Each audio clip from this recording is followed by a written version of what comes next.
Hola, esta es una continuación de la charla de lesiones traqueales que se publicó oportunamente y acá nos vamos a detener solamente en algunos casos clínicos.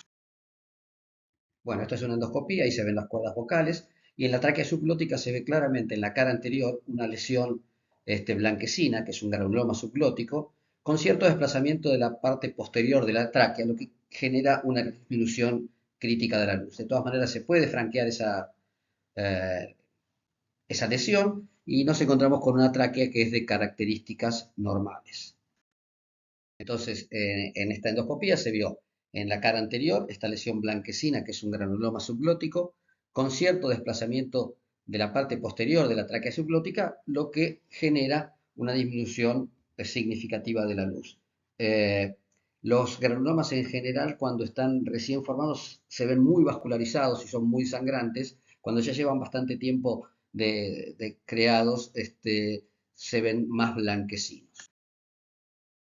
Bueno, esto es una endoscopía de una tráquea muy compleja, múltiples lesiones, granulomas, esas bandas cicatriciales que van del lado derecho al izquierdo de la tráquea.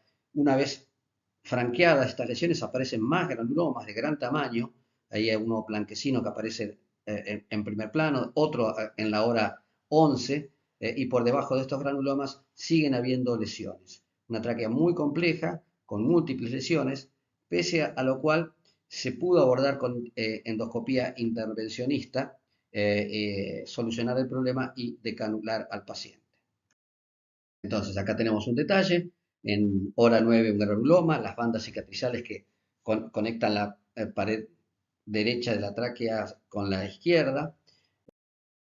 Hay más lesiones de gran tamaño, una en hora 11 y otra en hora 1, y por debajo de estas lesiones aún más. Multiplicidad de lesiones en otra que después se pudo resolver de manera endoscópica invasiva.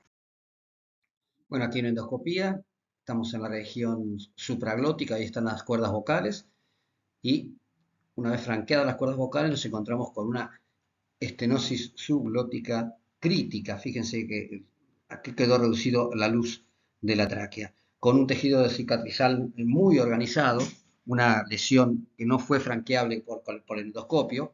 Este es un paciente que no pudo ser resuelto por endoscopía intervencionista, que fue enviado a cirugía y se le hizo una resección de anillos traqueales, una anastomosis término-terminal y pudo ser exitosamente decanulado.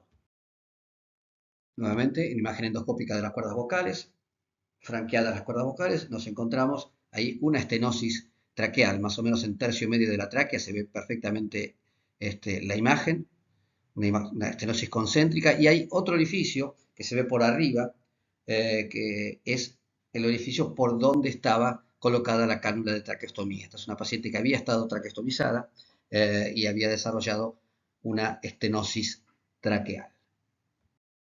Aquí en la imagen se ve perfectamente la estenosis traqueal y por encima de la estenosis traqueal el orificio del ostoma de la traqueostomía por donde estaba puesta originalmente la cánula de traqueostomía.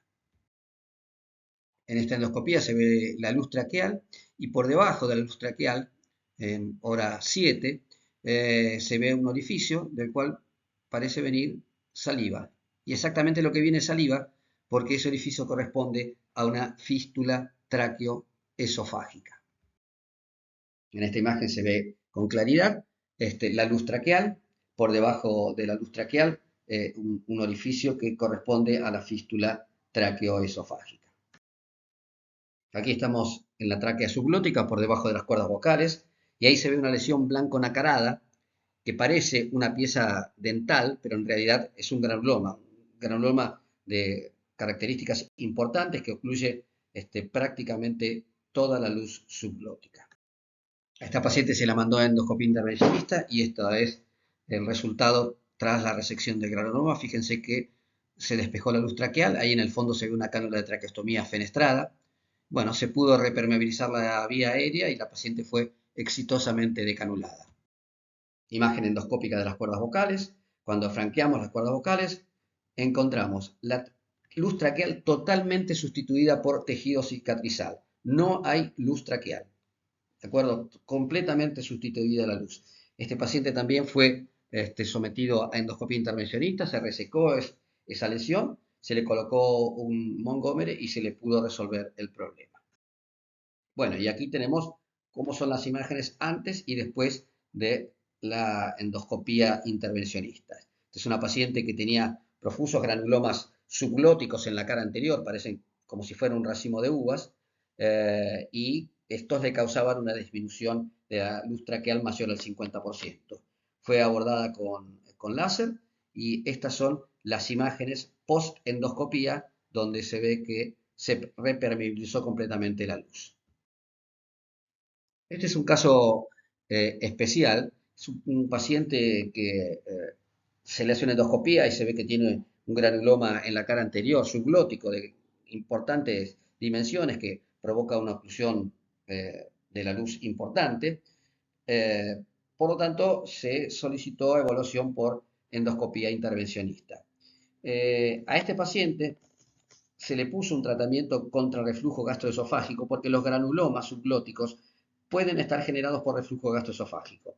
Así que se hizo un tratamiento agresivo del reflujo y por algún motivo se dilató la evaluación por endoscopía intervencionista y algunos meses después el paciente empezó a mejorar y a tener flujo, por lo cual repetimos la endoscopía. Y fíjense, esta endoscopía es 4 meses después y solo con el tratamiento de reflujo gastroesofágico. Acá no se hizo ningún procedimiento invasivo. Entonces, a veces los granulomas subglóticos con tratamiento agresivo para el reflujo gastroesofágico pueden mejorar. En el caso de este hombre se lo pudo decanular sin ninguna intervención invasiva. Hay ocasiones en que después de resecados los granulomas o tratadas las estenosis, para evitar la recidiva de las mismas, es necesario colocar una cánula de Montgomery o prótesis de Montgomery, que es una estructura de siliconas, como se ve ahí en el gráfico, que tiene una rama asimétrica. La rama superior más corta está en la tráquea subglótica y la rama más larga se posiciona en la tráquea distal. Y la parte de la T, digamos, queda a través del ostoma. Esto es un Montgomery ya colocado. Estos Montgomerys se dejan algunos meses para evitar la recidiva de estas lesiones y después pueden ser retirados. Claro que la colocación de un Montgomery puede tener algunas complicaciones.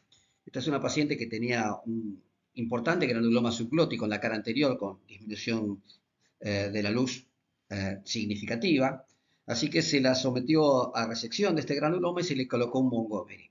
El problema es que la rama superior del Montgomery hay que cortarla de manera artesanal, porque no siempre es exactamente la misma la distancia entre el ostoma y las cuerdas vocales.